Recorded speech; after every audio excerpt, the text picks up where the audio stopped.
Thank you for the invitation to present today. Yeah, it is. It's getting late now in Melbourne, but Friday night, so forgive me if I start to flag a little bit. Just before I start though, I'd like to acknowledge the traditional owners of the land that I'm speaking from today.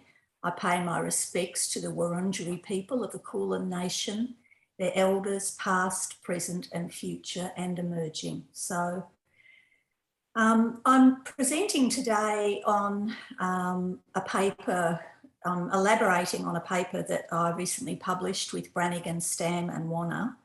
But I'm also presenting some unpublished material today, and the aim of my presentation is to explore the credulity of Milgram's experimental subjects and the ways in which the dramaturgical credibility of the experiment influenced their behaviour. This analysis revises our perception of the classic interpretation of the experiment and its putative relevance to the explanation of state atrocities, including the Holocaust.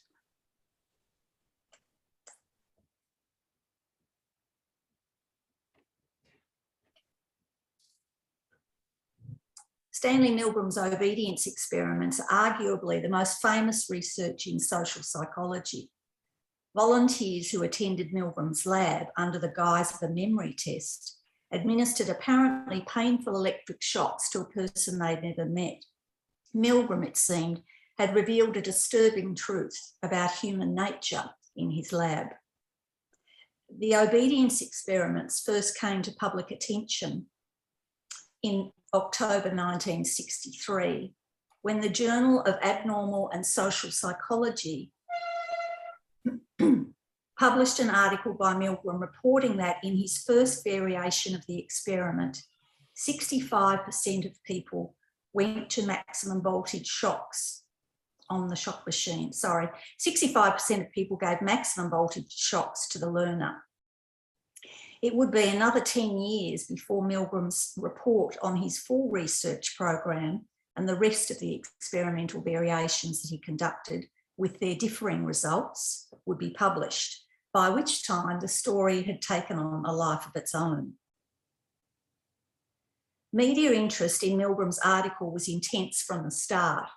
Just 3 days after it appeared in the Journal of Abnormal and Social Psychology, it burst onto the pages of the New York Times under the headline, 65% in test blindly obey order to inflict pain.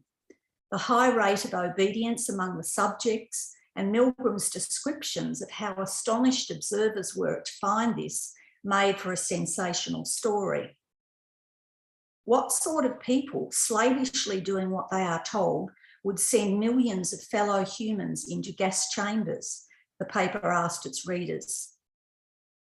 It was no coincidence that the New York Times and subsequent articles, like the one you can see on the screen here, featured a photo of Adolf Eichmann. In the opening paragraphs of his journal article, Milgram linked his results to Nazi Germany, referenced death camps, gas chambers, and daily quotas of corpses to make the implications of his findings explicit. The televised trial of Eichmann 2 years earlier was still fresh in the public's mind. So was philosopher Hannah Arendt's portrait of him in her coverage of the trial for The New Yorker.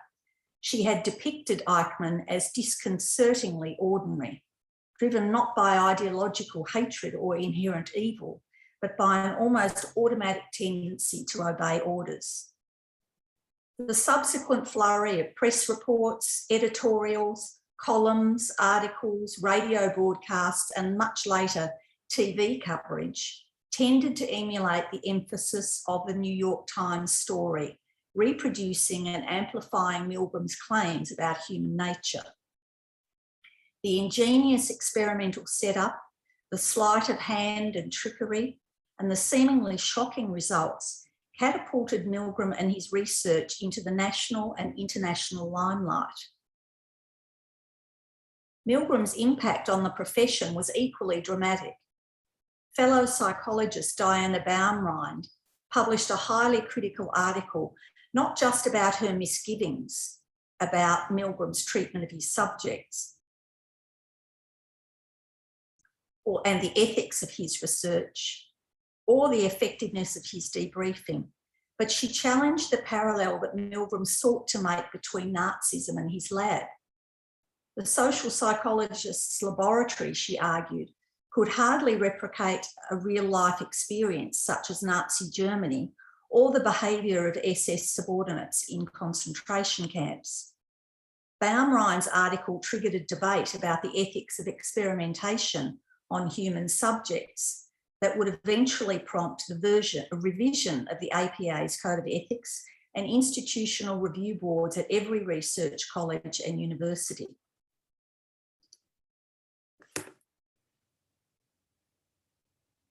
Milgram's was an astonishingly ambitious program of research.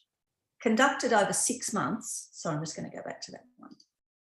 Conducted over 6 months, 8 months, and involving 780 subjects who were enlisted to participate in one of 23 different experimental conditions. Each variation involved different actors, scripts, and scenarios. In one, the learner made no noise at all until 300 volts, at which point he pounded on the wall, and then was silent. In another, the learner refused to participate, so the experimenter took a seat in the chair and played both roles, crying out in pain and instructing the surely nonplussed volunteer to continue to shock him. In another, the experimenter was unexpectedly called away and the teacher had to follow tape-recorded instructions to continue. Milgram's research continued a tradition in social psychology of the era of using deception to get at previously inaccessible truths about human nature. Social psychologists of the era conducted dramatic and engrossing manipulations to discover new and surprising information about subjects' behaviour in real life. Milgram's generation counted theatrical staging, dramaturgical skills, and deceptive techniques as a crucial part of their professional and scientific training to unearth counterintuitive and surprising findings. Even before the publication of his first article and before Baumrein's critique, Milgram's funding body, the National Science Foundation, had expressed its reservations about the ethical and methodological aspects of the research. The NSF terminated research funding for the experiments out of concern for the welfare of subjects and the absence of what they called a basic theoretical framework. Echoing the NSF, Orn and Holland in 1968 questioned whether the subjects were taken in by the experiment and concluded that without examining this in detail, Milgram and his subjects may well have entered what they called a pact of ignorance, in which the subject maintains a mask of naivety to safeguard the integrity of the experiment. In short, Orn and Holland argued that in social psychological experiments using deception, it was not clear, quote, who was being deceitful and who was being deceived. Milgram's subjects, they argued, viewed the experimental situation differently to him, making assumptions about what was happening that shaped their responses, and this had to be taken into consideration in interpreting the results. How could Milgram have measured destructive obedience, Orn and Holland asked, if his subjects saw the experimenter as a benign authority? Didn't they naturally perceive the lab as a safe place and the experimenter's imperviousness to the learner's cries as evidence that they weren't really inflicting pain? In questioning how believable the subjects found the situation, Orn and Holland queried the entire foundation of the obedience research.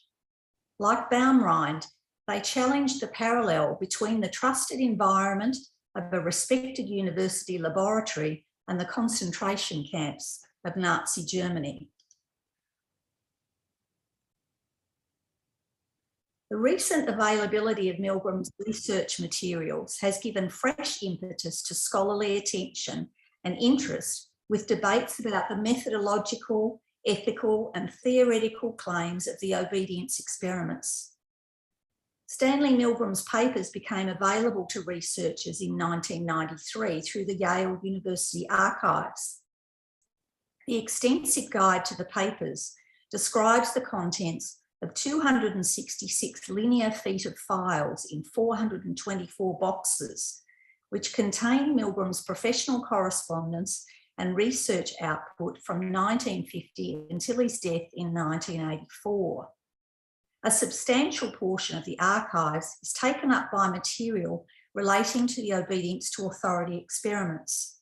This portion of the archive contains letters, grant applications, notes, data files, individual subject files, and audio recordings of the experiments themselves. The archives have allowed a growing number of scholars to scrutinise unpublished material and recordings related to the obedience research. Recent scholarly examination of the material has prompted revelations about the extent and nature of debriefing, that was Ian Nicholson, unstandard experimental protocols, Gibson and Russell, unreported data and misrepresentation of results, Modigliani and myself, and incongruities in Milgram's conceptual accounts of the research, Capozzi.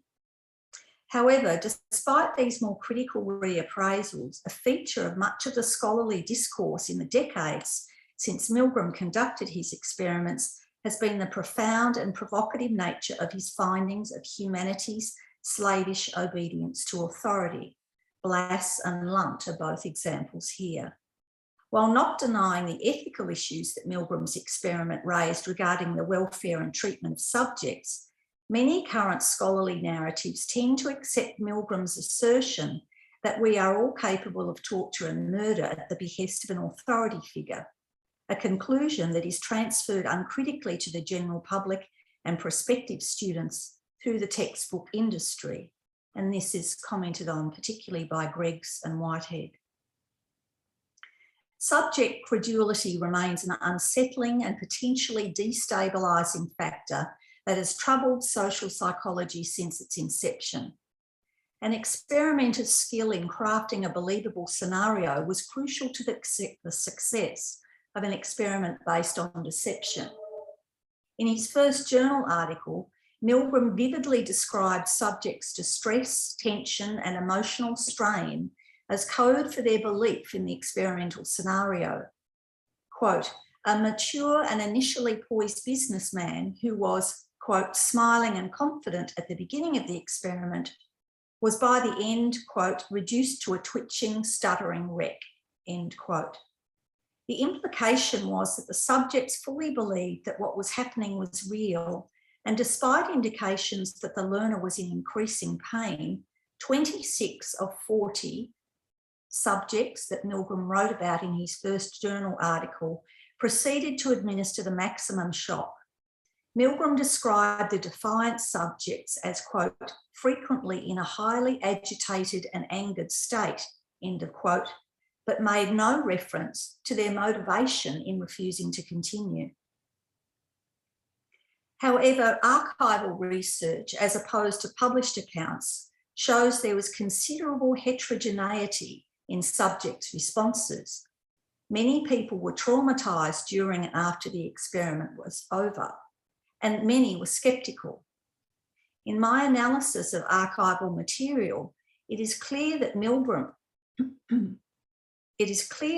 received subject feedback, including phone calls and letters from many former participants that detailed a wide variety of triggers for suspicion. The dog-eared check that was given to the learner, the cries emanating from what sounded like a speaker, the impassivity of the experimenter in the face of the learner's supposed pain, the experimenter's refusal of teachers' offers to change places with the learner, suspicions that the laboratory mirror was two-way, and the unlikelihood of Yale conducting an experiment involving torture were variously identified by subjects as incongruent elements in the experimental setup. the gap between the archival record and the published research demonstrates Milgram cherry-picked which results to highlight and which to suppress.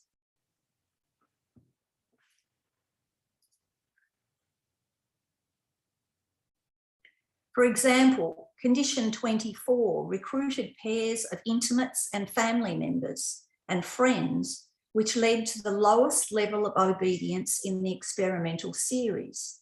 But this was a condition Milgram never published. This selectivity in what he published worked to confirm his theory of the agentic state, in which subjects, like sleepwalking automatons, ignored their consciences in the face of an authority's instructions and complied with commands to shock the learner. But Milgram's theory did not tally with the actual behaviour of the people in his lab. Initially, Milgram had no plans to follow up with subjects for their feedback on the experiment after the research was over. But after pressure from the National Science Foundation to, quote, find out how subjects perceived various features of the experimental condition, unquote, Milgram distributed a 10-item questionnaire via mail, asking subjects for their reactions to the research, their feelings about their participation, and whether they fully believed that the shocks given to the learner were real. 85% of questionnaires were returned. Milgram had ambivalent feelings about his questionnaire data. When it came to ethical criticisms of his research, Milgram championed the view of his subjects, arguing that their views of the situation should be the deciding factor in any assessment of whether or not they had been upset by taking part. But while he used responses from the questionnaire data to defend himself against charges of unethical treatment of his subjects, he dismissed data from the same questionnaire when it appeared to challenge his conclusions on methodological grounds.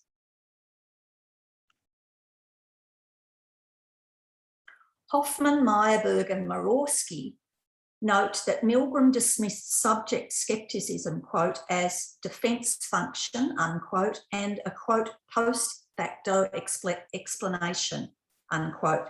That is, an attempt by those who had obeyed to save face by denying any suffering occurred.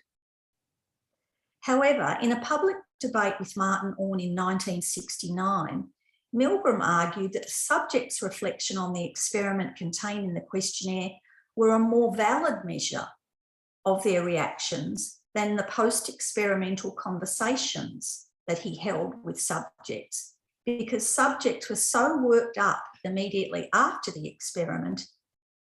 By the time they received the questionnaire months later, they were, quote, more detached and presumably better able to reflect on their experience. Describing a typical subject, Milgram said, quote, he's got time to see his participation in perspective. Maybe he can speak a little more honestly at that time. As a matter of fact, you get tremendous conclusions from the time factor. I think the subjects were basically honest at that point, end of quote. And there he's referring to the subject questionnaire. In the late summer of 1962, Milgram instructed his research assistant, Takedo Murata, to take a closer look at the questionnaire data and compare the subject's belief in the painfulness of the shocks and the amount of shock that they administered to the learner. Participants in 18 of the 23 conditions who fully believed in the reality of the shocks gave lower maximum shocks than those who did not fully believe in the shock's harmfulness. This was the only time in the project when Milgram linked the questionnaire data on an individual level with the subject's behaviour in the experiment. Milgram never published Murata's paper.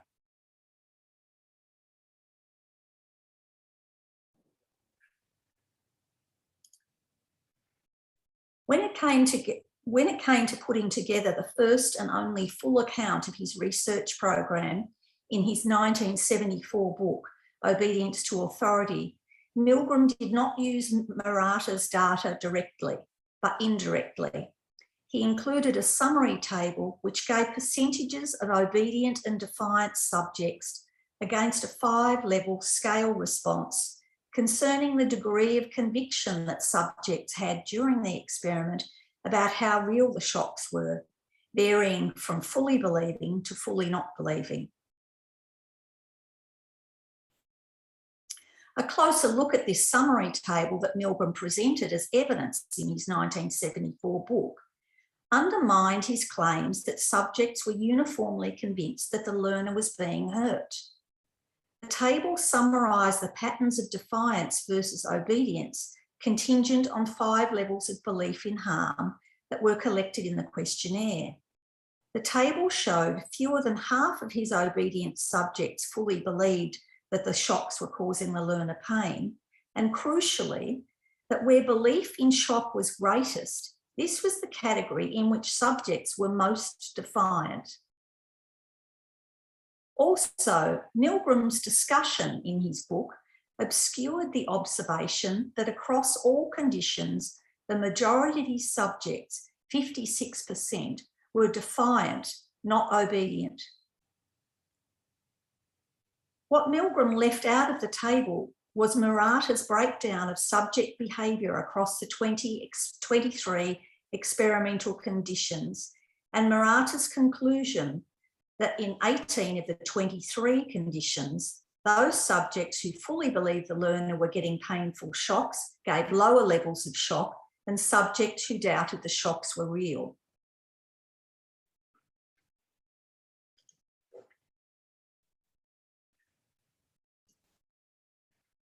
With my colleagues, Brannigan, Stam and Warner from the University of Calgary, we conducted a re-examination of both the table Milgram published in his book and Murata's data, and concluded firstly that subject defiance generally declines significantly from the highest level of belief in pain to the lowest, and conversely that obedience increased with scepticism of pain. Secondly, subjects with high level of belief that the shocks were real were 2.57 times more likely to be defiant than those who had a low level of belief. This provides compelling evidence that belief in the reality of the shock strongly affected subjects' obedience or defiance. More generally, this means that variations in dramaturgical credibility resulted in dramatic variations in the levels of obedience and defiance amongst Milgram's subjects. The conclusions that emerge from our analysis of Murata's data, the first publication of a detailed quantitative analysis of the relationship between subject belief and behaviour, offer a serious challenge to Milgram's assertion about the general nature of subject behaviour in the obedience experiment and raise questions about the success of Milgram's deceptive cover story. Milgram's conclusions about the ability of the experimenter to compel subjects to administer harmful shocks to an innocent learner is contradicted by the evidence which suggests that perception of harm increased defiance, not obedience. Many compliant subjects may have been more accommodating precisely because they doubted the hoax and experienced no impediment to complying with orders. But on the other side, those subjects who were taken in by the hoax and who feared the worst were on average more reluctant to obey authority, contrary to the received view of Milgram. The perception that the learner was being harmed increased subjects' defiance. This is in the opposite direction to that proposed by Milgram in his theory of the agentic state. Milgram's very first probes regarding the effectiveness of his deceptive cover story occurred in conversations conducted immediately after the termination of the experiments. These were designed to switch the definition of the situation away from the bogus learning task to the subject's reactions to the administration of shocks. Archival materials indicate that Milgram systematically audio taped all cases that were tested through some 23 different iterations of the obedience experiments, although tapes for 2 key experiments, numbers 5 and 6, are unaccountably missing. The audio tapes continued after the experiments ended and captured the reflections of the subjects in an informal interview with either the scientist, John Williams, Milgram himself, or Alan Elms, Milgram's young research assistant. These interviews were semi-structured and were designed to probe the subjects' reactions to their experience and to try and expose the reasons for their behaviour.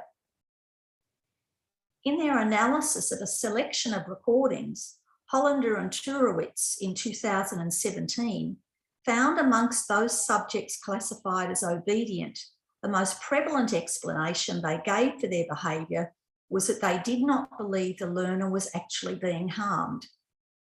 These 117 cases were taken from condition 2, which was the voice feedback condition, condition 3, the proximity condition, where the learner and teacher were in the same room, condition 20, which enlisted women as subjects, and condition 23, which took place at Bridgeport, not New Haven, and condition 24, the intimate relationship condition I referred to earlier. Those classified as defiant explained they were unwilling to continue, primarily out of fear of hurting the learner and scepticism about the utility of using punishment in a learning task. Our findings are consistent with evidence from Hollander and Turowitz. As Hollander and Turowitz have demonstrated, Milgram was well aware during the conduct of the experiments themselves from these immediate post-experimental conversations between subjects and the experimenter that subjects' perceptions of the experiment showed dramatic variations in scepticism and belief. As I noted earlier, the wealth of new and often more critical material about Milgram's obedience experiments emerging from the archives has had little impact in social psychological scholarly literature, which is dominated, as are its textbooks, by celebratory views of Milgram's obedience experiments. At the same time that more critical scholarship drawn from the Yale archives has documented Milgram's questionable research practices and knowledge claims, the crisis of public confidence in social psychology has unfolded. Resistance to acknowledging serious problems with the obedience research in textbooks and in Milgram scholarship can be understood in part as a defensive reaction against the current replication crisis in social psychology. A range of problems, from publication bias to p-hacking to reframing hypotheses after results have been analysed, have all been named as examples of questionable research practices. This is the second replication crisis in social psychology in 50 years, the first being set off by the high-impact experiments of which Milgram's was a classic example. The deeper epistemological problems with Milgram's obedience research are symptomatic of a broader debate with deep roots in the literature of the crises in psychology about the inadequacy of the experimental method in yielding definitive conclusions about subjective perceptions and motives. A spate of recent conceptual replications aiming to test Milgram's theory of obedience have also increased during this period.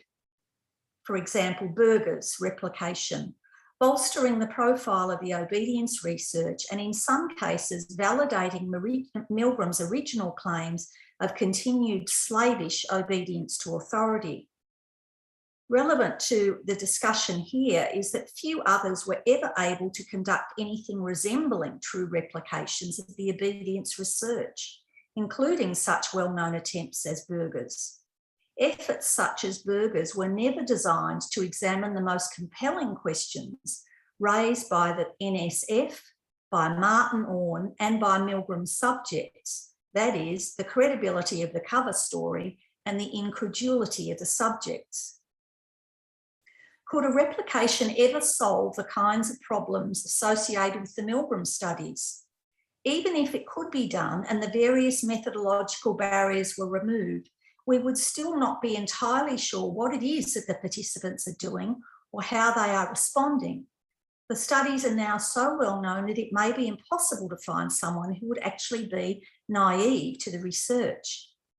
Furthermore, it is and will remain an experimental setting, doused in expectations and the kinds of demand characteristics identified by Martin Orne in 1962. For Martin Orne, later on in 1969, in his conversation with Stanley Milgram, the utter credibility of the experimental scenario was crucial to the claims Milgram made for the obedience experiments and their relevance to the Holocaust.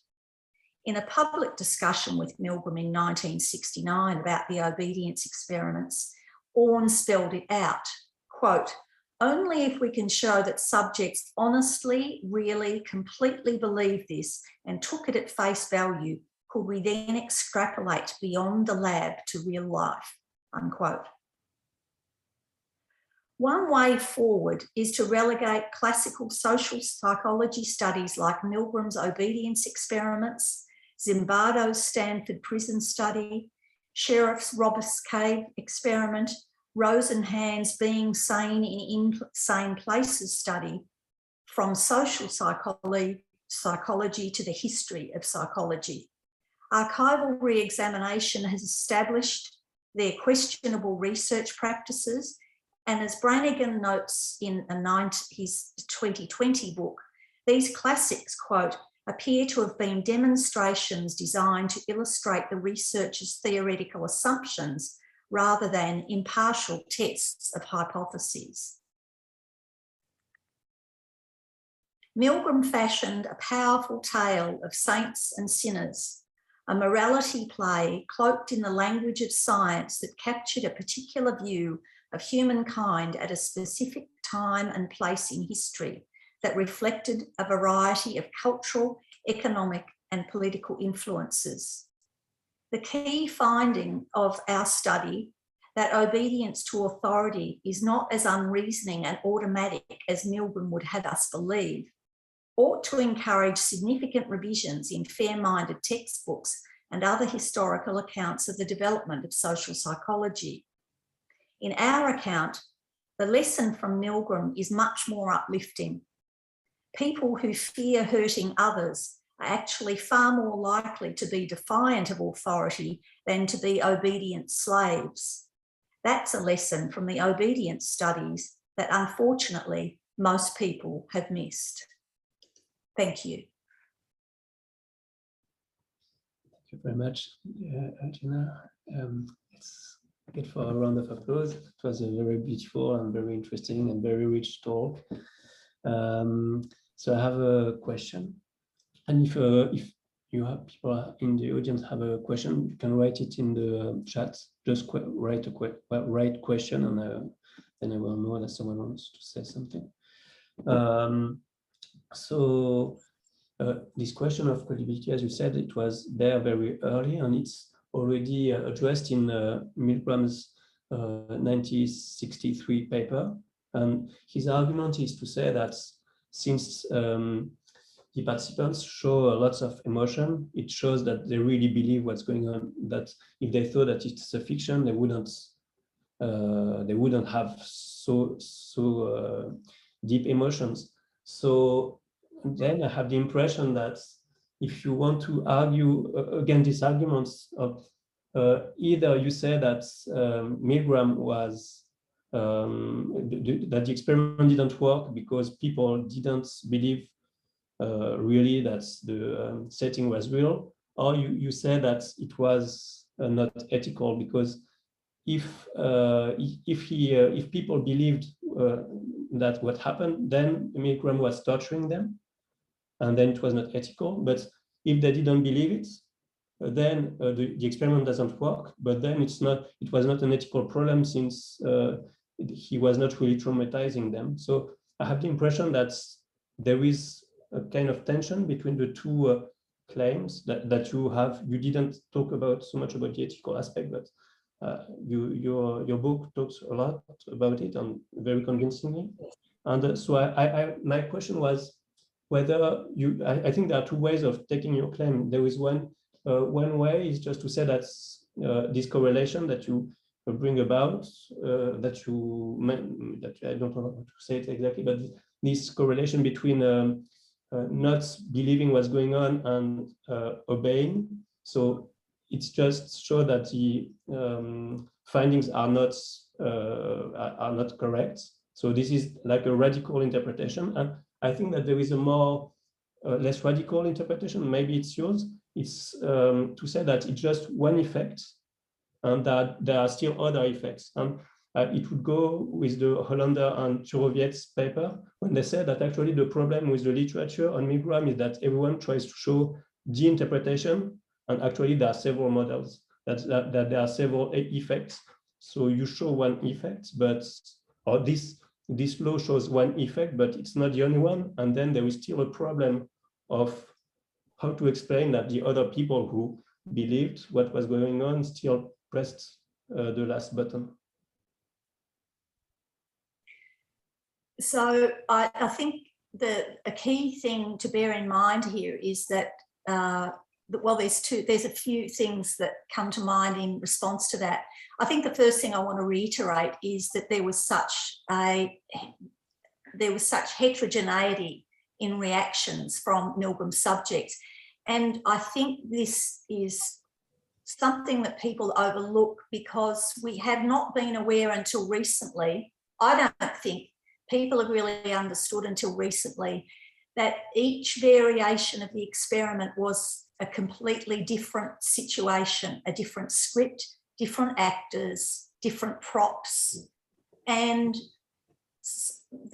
most of those had 40 subjects. So some variations had only 20 subjects, but most of them had a sample of 40 people. And I would argue that there were some iterations of Milgram's research that were clearly more unconvincing than others. I'll put it that way. So we have that element. We have the fact that there was no one standard Milgram experiment, and yet we speak often as if there was one.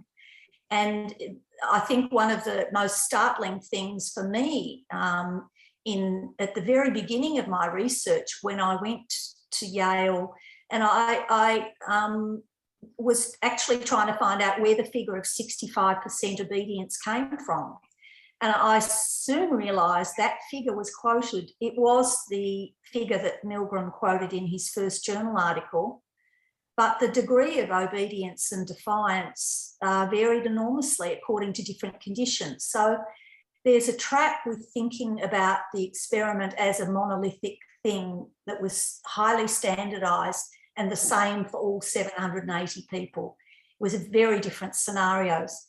The second thing is I didn't talk much about the ethical issues today, and that's not because I don't think they're important, but I did want to talk about our paper specifically. But I think the ethical debate has obscured, particularly in the decades following the first publication of Milgram's research and following the publication of his book.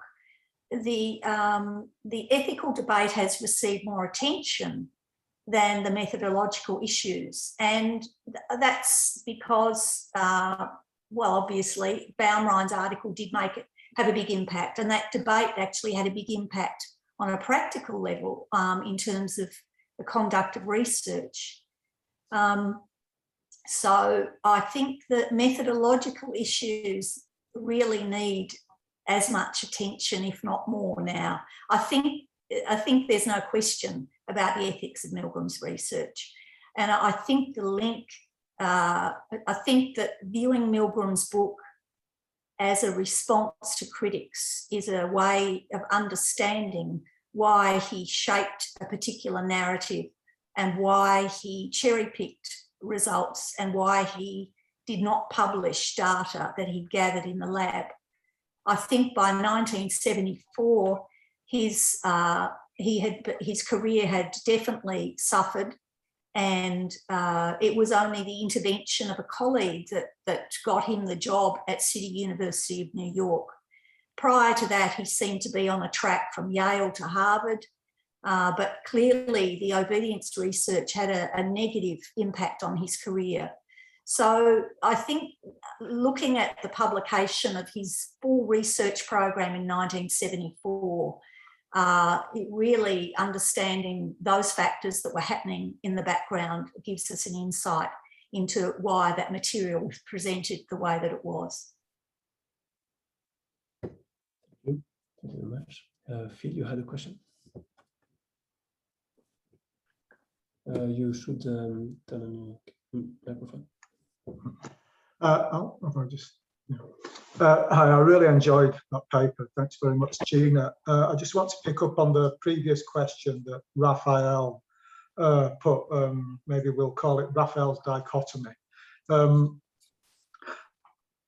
not as convinced it's a challenge, really, because we respond emotionally to fiction, to cinema. So participants can respond emotionally to what's going on in the lab without us taking from that they believe that they're actually murdering someone. And one of the ways to make sense of this is to move away from talking about what they believed, okay? Because believing is, propositional attitude, believing that, etc. And we can talk instead, there's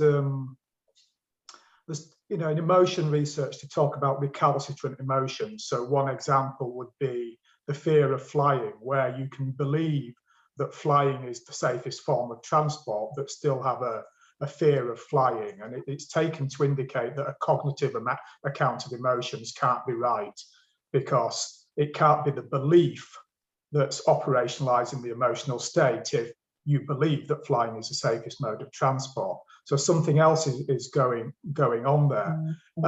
And you find the same in placebo research, where people talk about expectations, but often people have no demonstrable expectations about what they're being given, being able to cure them or anything, because it can be dependent on colour of the pill, for example. So I think that, there's something else going on, and we have to think at a sort of pre-propositional level. And we can think that people coming in here at one level, they're being told something by the experimenters and as they're signing the forms, etc. But at another level, they know they're they're on the east coast of the USA in 1963. We're already at a very liberal period. We haven't quite got to the sort of late 60s, but we're well into beatnik culture. Bob Dylan's released his first album, etc. The idea that something that they would on a university campus be inflicting, genuine pain and even, fatal electric shocks to people is just, people just wouldn't believe that. They wouldn't believe that. Everything about their form of life would tell them that that's not going on. So I guess that's one way of explaining that. If we move back from thinking in terms of what did they believe, what would they say to us if we asked them what they believed when they went in there, and just build a more sort of ecological, psychological picture of what was taking place, then I think it's easier to understand, and we can understand how an emotional response doesn't mean that they believe themselves to be akin to perpetrators of the Holocaust. The other thing I wanted to say is, if I can just quickly, is also about the way in which, a lot of social psychology experiments up to the present day included, they're like cargo cult science. They take scientific method from another domain where it's a legitimate method to use, and they apply it, but crucially strip certain things out of it, because it's not easy to randomize, because it's not that easy to get large groups of people that you can then randomize, and because of the nature of the experiments, randomization isn't possible. Your sample sizes wouldn't be big enough if you were doing a drug trial, for example, but in social psychology we just accept sample sizes of 20 or 40 or whatever and think we can draw. But the key thing is, for me, is, and particularly on this, is you can't do blinding in the same way. Okay, and double blinding crucially. Okay, because in the randomized controlled trial for a drug, you know, the medic who is administering the drug, they can't know whether it's a placebo or the actual drug. And that, you know, and the reason that double blinding, that the medic can't know what they're administering, has been introduced is because, you know, the history of medical trials was that when the doctors knew which they were administering, somehow they would communicate that, even if not explicitly, they would communicate that, and that would skew the data. And you know, that doesn't go on here in social psychology experiments, and it certainly didn't go on in Milgram's. So I agree with Gina. You know, the methodological flaws are the first part of call here, and they're just crucial, and they're fatal, I think, for any legitimacy. Thank you, Phil. I find the analogy with the placebo effect very, very interesting. Isabel, you had two questions. Sorry, I have three questions. Well, yeah, so my name is Isabelle Delplat, and I'm professor of philosophy in France in University of Lyon. So the first question is about what you say, Gina, that the career of Milgram was kind of damaged by the experiment. I'm really surprised. I thought it was a contrary. Could you maybe give us a little bit more information about that? And I mean, since the experiment was very, very well known, how come that it was like an hindrance for his career? Sorry, I didn't catch that. What was it after well known? What did you say? Yeah, well, since it was well known, why is it that the experiment was a hindrance for his career? I thought it would have helped his career. So that's mainly my question. And how sociological explanation could maybe give us some a better understanding of the whole process. The second question is, you mainly described what were not the, and I mean the other talks yesterday, what were not the motivations of Milgram's subjects. I mean, from your work, do you have a better understanding of what were the positive motivations for going on in the experiment? And then you mean for volunteering? Do you mean why people volunteered, or do you mean why did they stop, or why did they continue? Okay. Yep. Got it. Yeah. Because mainly, I mean, your talk and the talks yesterday explain what were not, and that criticizing Milgram. But from your work, do we have a better idea of what were the actual, or are we still only in some kind of negative and critical moment, saying that this is not what happens, but can we grasp from the archives what were the actual motivations? And then the third question is both for you and Phil, and a major difference between Milgram's experiment and what happens in case of war crimes. It's something I mentioned in the book I wrote about the Eichmann trial, criticizing Arendt's interpretation. A main difference is the Milgram's experiment is one day, and at the end of the day, even if you went until giving the highest level of shock, you do not find the corpse of the person, you do not see the corpse and you do not go back the next day to do it again. So is there any experiment and I don't see how it could be possible, but is there any attempt in this kind of social psychology to duplicate what happens in a real world crimes situation, where you actually see the real effects and you can no longer be in doubt, and yet the next day you do it again? So that would be my 3 questions. Thank you. Can I start with the last one first? Okay. I'd say that the social psychological experiments of Milgram's era were metaphors.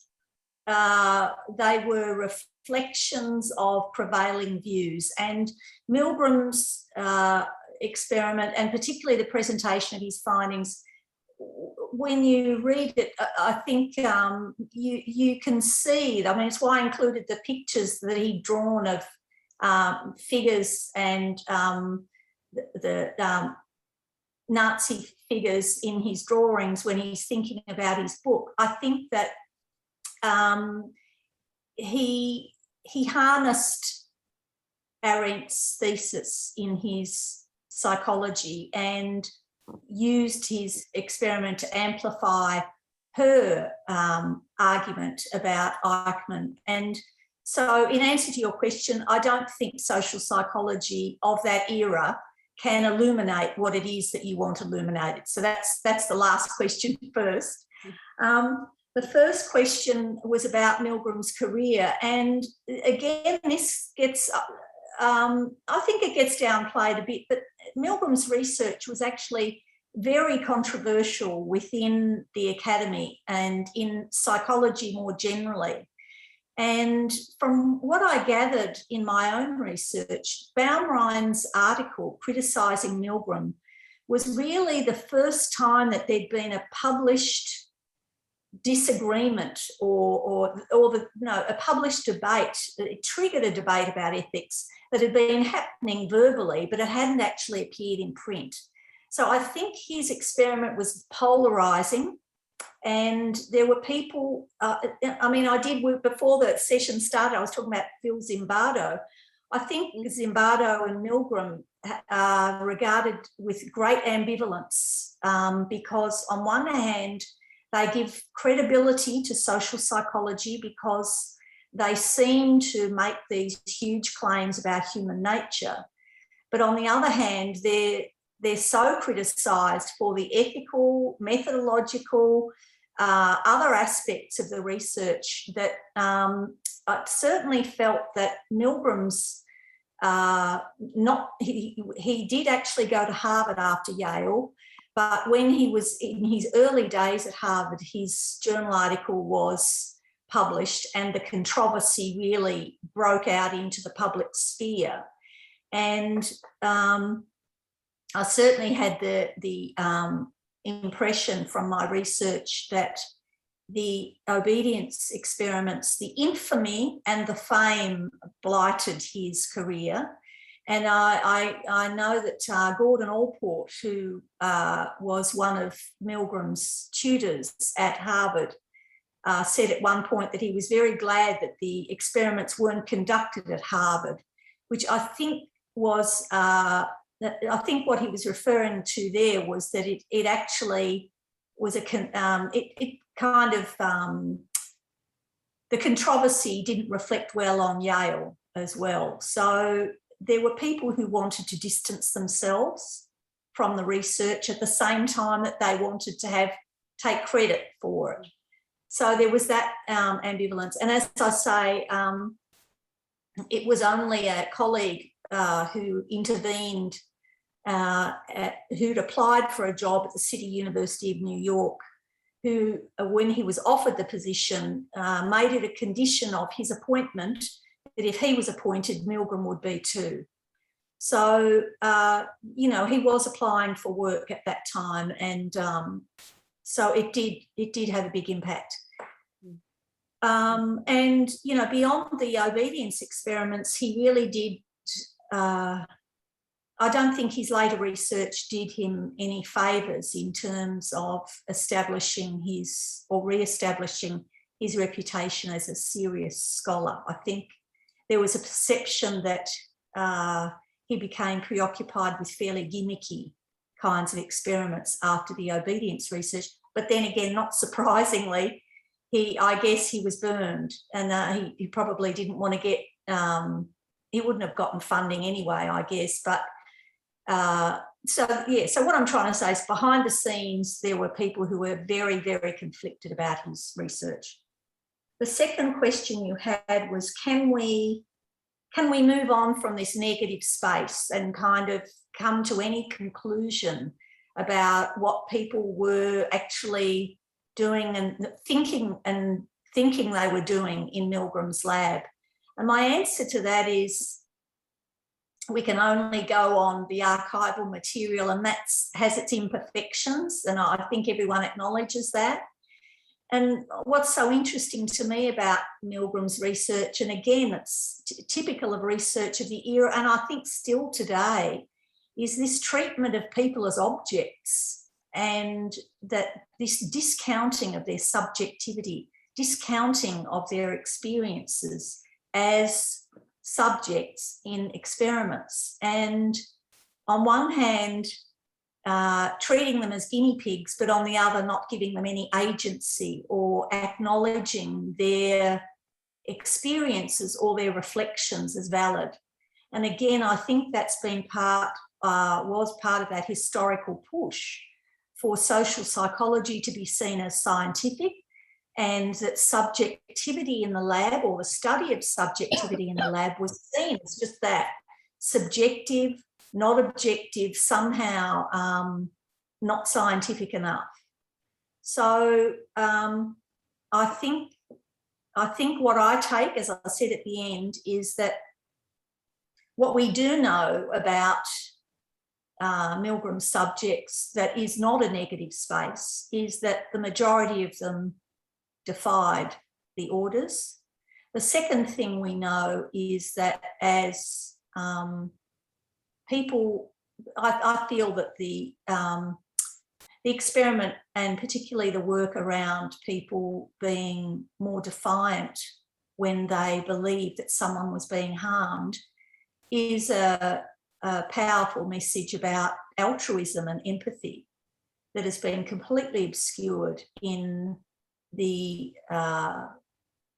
complete focus on reference to atrocities when it comes to Milgram's research, which of course, if we go back to Raphael's questions about the ethics, that's the other thing I really felt profoundly in interviewing former subjects, was the ethics of the way people are written about once an experiment is over.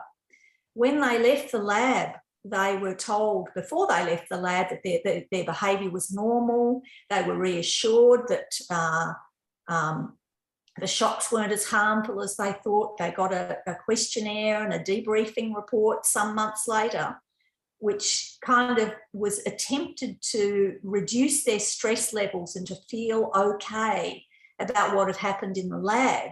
But then in all his subsequent publications, Milgram referred to obedient subjects as the equivalent of Nazi functionaries. And, you know, I did meet people who were so profoundly affected by that parallel that he made. And it's that thing about people believing what is written about them, or feeling that they've been, I mean, what comeback do you have to that kind of representation? So for me, that was very unethical, highly unethical. And I mean, one of, right at the very beginning, before the session we even began, I think we're talking about, how Nesta Russell and I were talking about our own feelings about Milgram. And I think that was one of the things that most affected me in terms of my disillusionment with him and his defence of the ethics of his experiments, was that it was his duplicity in his supposed debriefing, because of the way people I spoke to still felt decades after the experiment. And yeah, so it had a profound effect. And just going back to that earlier point, I was nodding about that idea of people experiencing strong emotions in the lab at the same time that they suspected that things weren't real. People felt often very conflicted by what was happening. That it was such a confusing, for some people, such a confusing and confused and discombobulating situation that they felt incredibly stressed out, but at the same time could see that there were elements in that situation that couldn't possibly be real. Anyway, thank you. They were really great questions. Thank you very much.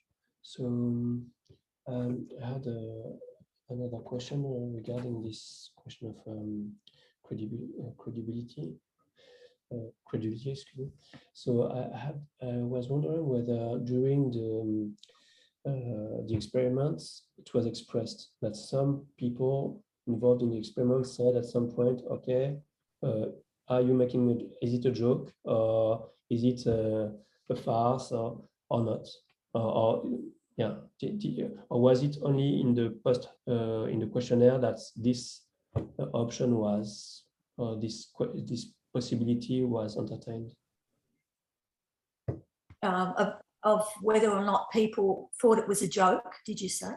Yeah, during the experiments, that they say, okay, I don't believe that this is real, or because your source is what they said after the experiment, but did they express it during the experiment that they thought that it was not real, it was just a trick? I listened to a lot of the audio tapes of the recordings of the experiments, and I can't recall hearing anyone say while the experiment was on that this isn't true. But a lot of them afterwards, I think, as I say, because it was depending on which variation of the experiment they were in as well. It depends what variation they were in, that had an influence, and also the fact that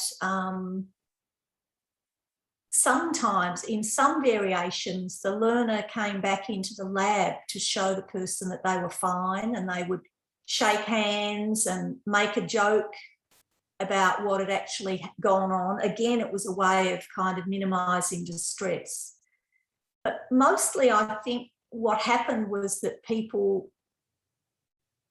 I think it relates to Martin Orne's comment about a pact of ignorance, that there were people who perhaps didn't express their scepticism directly to the experimenter at the time, but were aware enough of what was happening. So, for example, I heard one woman arguing in one of the recordings of the experiment with the experimenter saying, this is not the right way to teach people to test their memory. It's not the right way to teach people how to learn word pairs. So she wasn't saying, I don't believe you, but she was definitely challenging the assumptions behind the experimental scenario.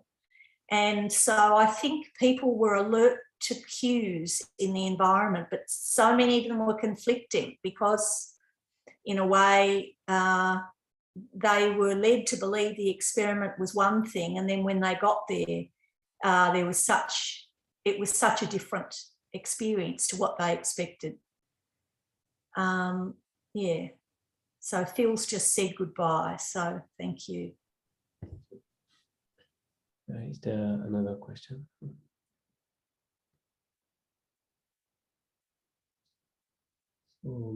Yeah, I had, but I don't want to. Maybe I had some question about how do you experience in the archive. So I always wonder how long does it last, one session? Is it 1 hour? Is it 20 minutes? Oh, you mean, what do you mean one session, one experiment? One experiment, yeah. Generally about 45 minutes if it goes to the full, if it goes from start to finish. I think it's around 45 minutes. I should know because I transcribed so many of them. Nesta, have you got an answer to that? Do you think it was around 45 minutes? I couldn't say. It's Yeah. because there were so many different variations, but mainly Yeah. they did stick to the, you know, you had to get through the shock board. So generally, Yeah. I think they're about right. Yeah. Yeah. And the shortest, for if someone said, okay, I don't want to be part of this at all. Yeah, actually, there was someone, I think in the Bridgeport variation, there were at least 2 people who left the lab without starting. And again, the pressure on people to continue was much more intense than Milgram described. And again, in the women, in the condition 20, which was a group of 40 women who went through that variation, one of the women got up and actually switched the machine off, unplugged it from the wall. And I mean, I don't think you can get any more defiant than that, apart from leaving the lab physically. And the experimenter just plugged it straight back in again and said that she had to continue. So people did express their defiance in different ways. You can hear people on the audio recordings stressing the right answer. So the learner will not get the question wrong, so they don't have to shock them. So, if, you know, when I looked at the questionnaires, some of the people in their questionnaires said, I kept emphasising the correct answer when I was reading the options to the learner, but the learner kept giving the wrong answer. And that was when I began to think that there was something fishy happening here. So another one was someone said that they kept pushing the same button, but the cries got louder, even though they stayed at the same, they gave the same amount of voltage. So again, the description of the experiment is that it was a highly standardized, scientific and credible situation for subjects, but there were lots of things that were odd or that people were aware of and alert to, and maybe more alert to because, you know, it was a different environment and things were moving very, very quickly. Yeah. Thank you. I didn't see that Nesta had comments. Oh, I just wanted to say that when I first started talking with Gina, I guess Gina's research has really influenced me in the sense that it made me more critical, because, you know, we both started out in this journey being in awe of Milgram, and then we both became more critical, Gina more than me, and then I slowly became, as I read her work, more critical, particularly in relation to the unethical nature of these experiments. But there are differences between Gina and I. In this paper that she's presented with Brannigan and Warner, she's challenging the methodological foundations of the experiments. And if she's correct, then we should probably disregard these experiments, and we certainly cannot generalize the results from these experiments to the Holocaust. And this is where we differ. So I agree with Gina that her criticism about standardization is solid. These experiments were not standardized, but methodologically, that the whole issue of believability or credulity, I disagree, and I've written about this fairly recently. And my biggest, I guess, my biggest issue, and as I said, I've written about this, is that if a subject suspected that the learner was not being shocked and for whatever reason continued to do as they were told, their decision required them to take a major risk. their suspicion could be wrong. And if so, the learner would be seriously harmed. So inherent ambiguity, that is the solid wall, means that the subject, whether they believe the experiments are real or not, they actually don't know. So if they choose to finish the experiments, even though they believe the experiments are probably fake, they're taking a major risk because they could be wrong. And if they're wrong, they're going to hurt someone. And so I disagree, and I wrote this paper with Bob Gregory.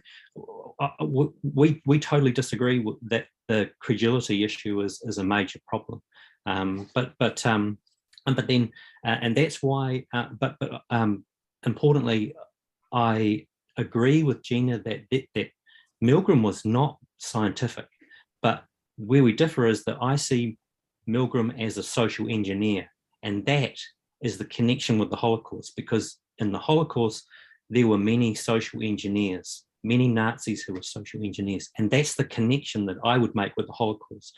And so at the start of the paper that I wrote recently with Bob Gregory, I had a student who wrote an evaluation of my course, and this student said, stop talking about researchers who are the laughing stock of their discipline, and it's because I talk about Milgram, and so I know that Gina's research and Gus Brannigan's research is having a major effect in challenging the methodological foundations of the experiments.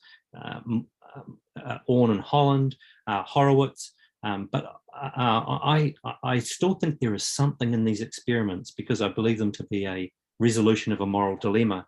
And I think there is something there, and especially Milgram being a social engineer. So I just wanted to make that comment. Thank you. Thank you very much. Well, you'll know that I'll totally disagree.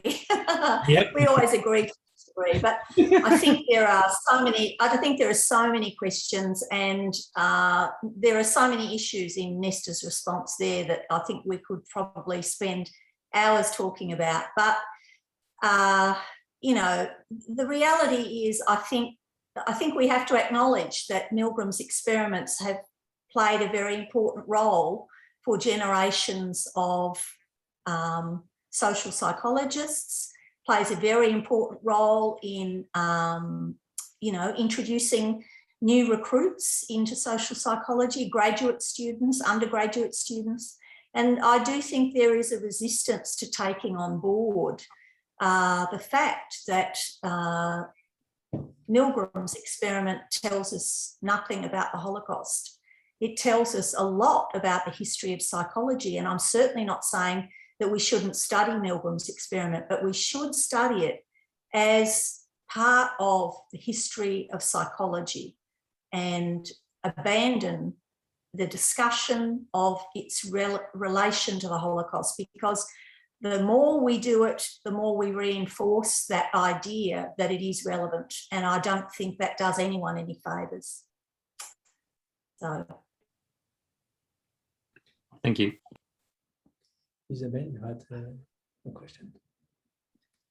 Yes, Gina, to pursue on your one of your remarks, I was wondering if, do you know if there were actual meetings and interactions between Milgram and Arendt? And so that's for the factual question. And the more theoretical question is, you attribute his lack of concern and consideration for the agency and subjectivity of the subject of the experiment to the fact that he was in the process of building a science.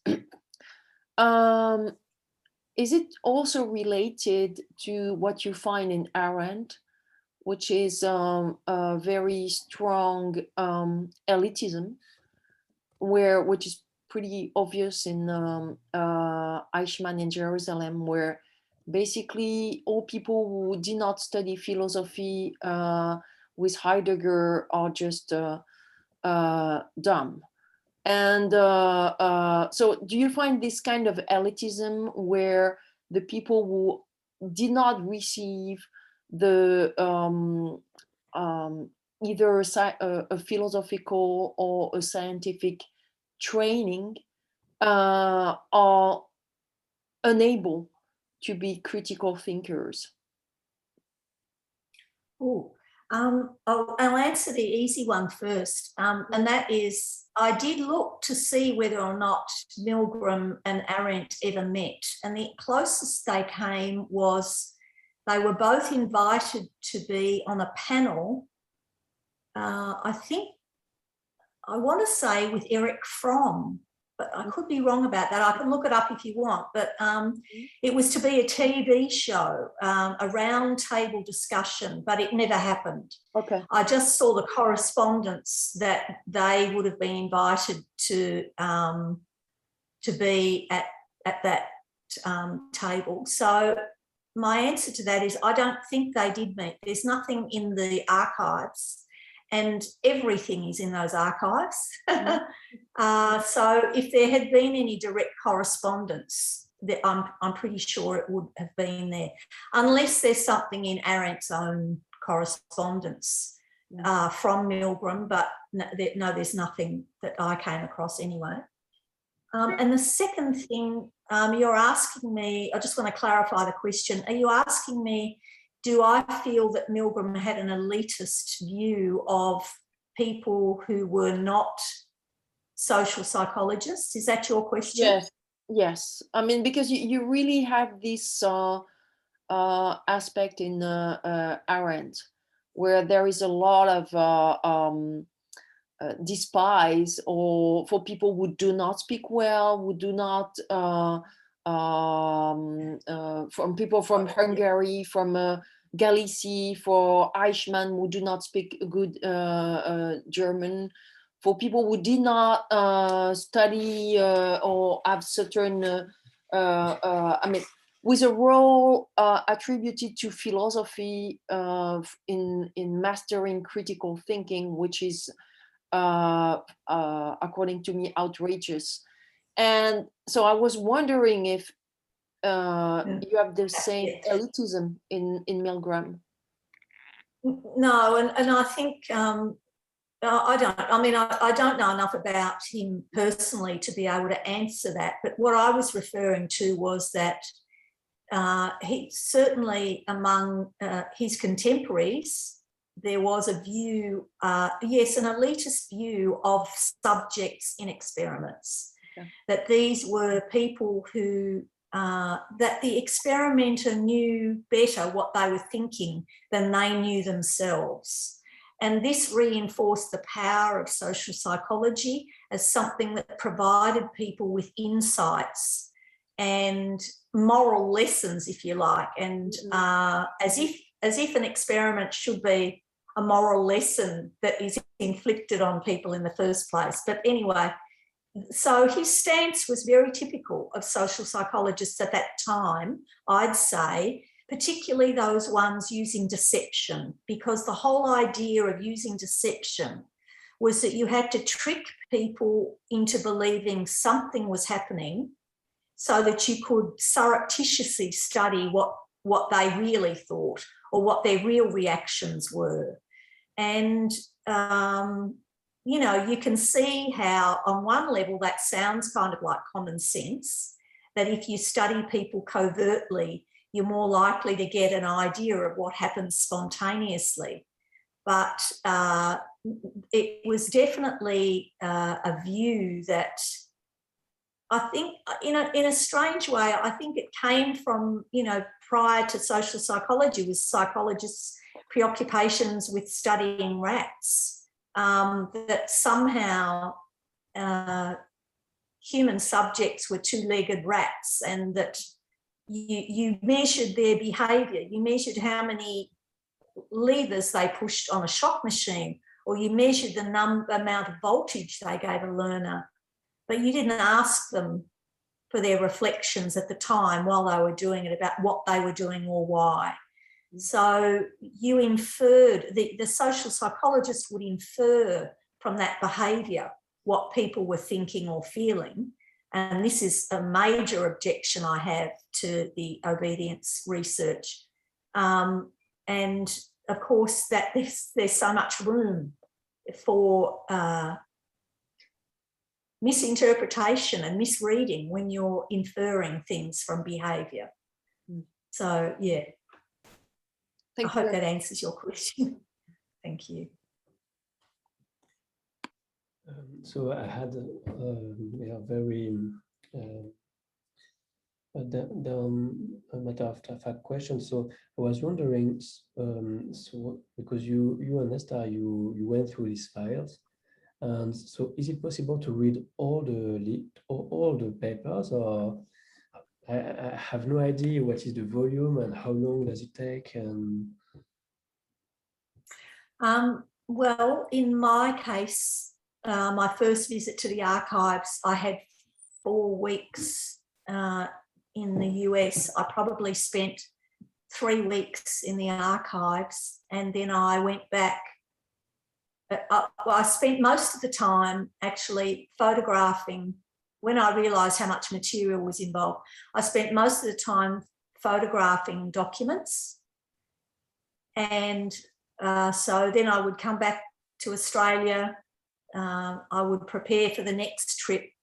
So each time I went, I had more questions based on the material that I brought home with me, and then I would go back.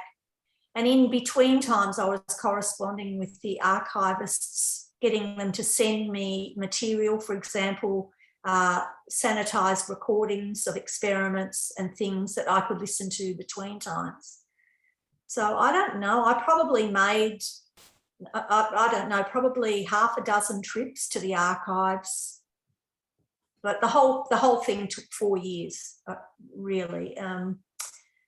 So, you know, it was my first experience of archival research. So I probably spent a lot of time working out things that I could have learnt before I got there. But the problem with research is you never know, you know, you do go in with certain research questions, and my research question was, what happened to the people who took part in the experiment and how did it shape them? That was my research question.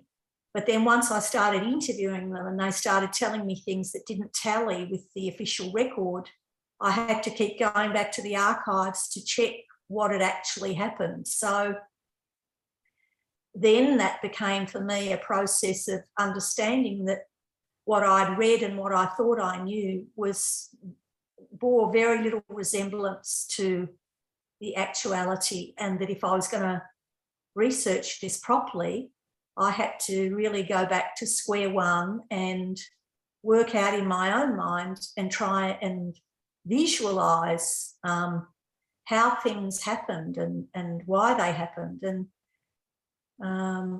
that took a long time. I mean, it took a long time, yeah. Nesta, have you got anything you want to add to that? No, I didn't. I only went twice to the archive, and I've written down in my PhD, and no, I've written down somewhere how many weeks, but it was quite a long time. But yeah, similar experience. I went to the archive with one question, and then it developed into something else, because yes, there is a lot in that archive. It's a big archive, and I took photos. I didn't take a camera the first time, but the second time I took a camera. There's just so much, and I would encourage anyone to go there. There's a lot of material. And I was wondering whether the recordings, so because I looked on the internet, these archives, and I had the impression that to access the recordings you needed to pay something, that it was like a business of Yale. Is it correct? You have to pay if you want copies of the recordings, but I think that's just the cost of it being put onto a. Oh, actually, when I did it, they would put it onto a CD, but now I guess they would just put it in Dropbox or something like that as an electronic file. So I don't know, off the top of my head, I thought that was like $20 American for every experiment. But if you want anything, where, what's the word, when you, de-identified. So if there's material that you want to access that has to be de-identified before you can read it or listen to it, sanitized, that's the word, then that is an additional fee. So I was very fortunate because I think it was Stephen Gibson who had been to the archives before me, or he hadn't been, but he'd been in correspondence with them. And he had a series of recordings de-identified and transferred from tape to digital media. So that meant I didn't have to pay for that. So it's fantastic. I mean, I'm sure there's a lot more of those available now. But yeah, so it is fascinating listening. The recordings for me were the most fascinating part, really, because it really brought to life for me what the lab experience was like and what was happening. Yeah. So all in all, it was a very interesting experience being confronted with the archives, making this inquiry, and taking this time that you didn't foresee in your inquiry. Yes. Mm-hmm. Yes. Okay. So is there another question? So thank you very much, Gina, also Nesta, also Isabel, and Phil is not here anymore, and also everyone that was here today. It was a great and very interesting. So yeah, many thanks. And thank you for inviting me. I really enjoyed it. Thank you, Raphael. Thank you, everybody. Lovely to meet you all. Good evening, Gina, and and good morning for the others. Yes. Bye-bye. Thank you. Bye-bye. Bye-bye. Bye-bye. Bye.